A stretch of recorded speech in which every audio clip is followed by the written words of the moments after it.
হুটহাট করে বিকাল বেলায় আমি চলে গিয়েছিলাম ছোট বোনের দোকানে পাঁচজন মুরগির কলিজার সাথে রুটি খাওয়ার জন্য। পাঁচজন হলো আমাদের চাকমা আদিবাসীদের খুবই একটা জনপ্রিয় খাবার, যেটা হচ্ছে অনেকগুলো সবজি দিয়ে মিক্স করে রান্না করা হয়। এখানে আপনারা প্লেট মাত্র 30 টাকায় পেয়ে যাবেন। দামের তুলনায় কোয়ান্টিটি কিন্তু অনেক ছিল, খেতেও অনেক মজার ছিল। সাথে পাবেন মুরগির ঘিলা কলিজা আর পাবেন ঘিলা কলিজা দিয়ে বানানো ঝালমুড়ি। এছাড়াও এখানে অনেক কিছু আইটেম রয়েছে যেগুলো খেতে হলে আপনাদের যেতে হবে এখানে।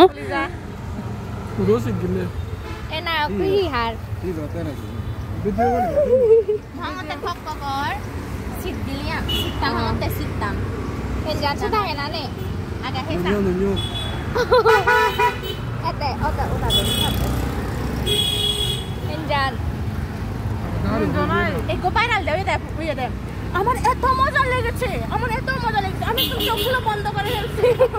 আর হ্যাঁ, আমি তো আপনাদেরকে লোকেশনটাই বলে দিইনি। লোকেশনটা হচ্ছে রাজবাড়ির যে পেট্রোল একটা পাম্প আছে ঠিক বিপরীত পাশে হচ্ছে আমার এই ছোট বোনের দোকানটা। আর হ্যাঁ, এটা কিন্তু শুধুমাত্র বিকেলে গেলেই পাবেন।